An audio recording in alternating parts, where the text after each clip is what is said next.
حضرت ابو حفص حداد رضی اللہ تعالیٰ عنہ، ان کی توبہ کا سبب بھی ایک چھوٹا سا سگنل تھا، ایک چھوٹا سا پیغام تھا جو انہوں نے ایک غیر مسلم سے حاصل کیا۔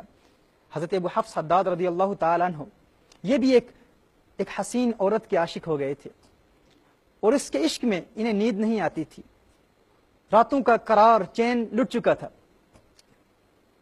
انہیں کسی نے بتایا کہ ایک یہودی جادوگر ہے، آپ اس کے پاس جائیں، وہ ایک ایسا عمل کرے گا کہ آپ کو وہ عورت مل جائے گی۔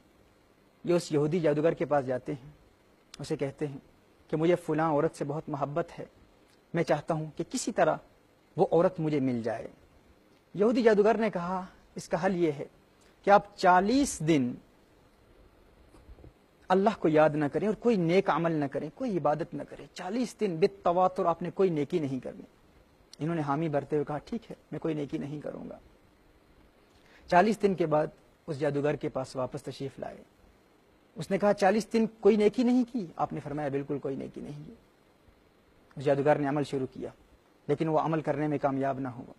اس نے کہا کیا آپ شور ہیں؟ کیا آپ پورے وثوق اور یقین کے ساتھ کہہ سکتے ہیں آپ نے کوئی نیکی نہیں کی؟ آپ نے فرمایا میں نے کوئی نیکی نہیں کی۔ اس نے کہا ہو نہ ہو کوئی نیکی تو آپ نے کی ہوگی۔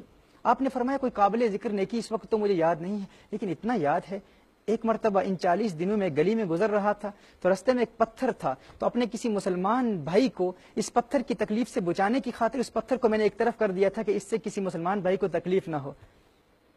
ناظرین کرام، اس جادوگر نے کہا، اس یہودی جادوگر نے کہا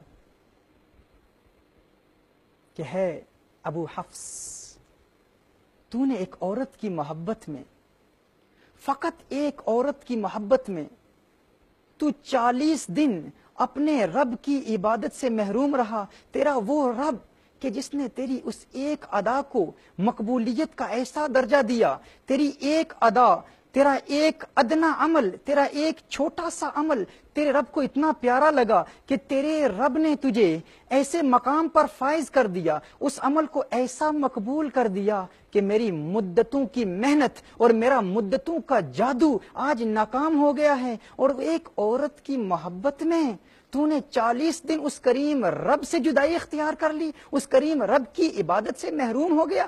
ابو حفص حداد نے اس بات کو قبول کیا، دل پر ایسا اثر ہوا، ایک یہودی کے اس سگنل کو قبول کر لیا اور توبہ پر قائم ہو گئے، اور اللہ نے انہیں توبہ پر استقامت دے دی اور ولایت کے مراتب پر فائز ہو گئے۔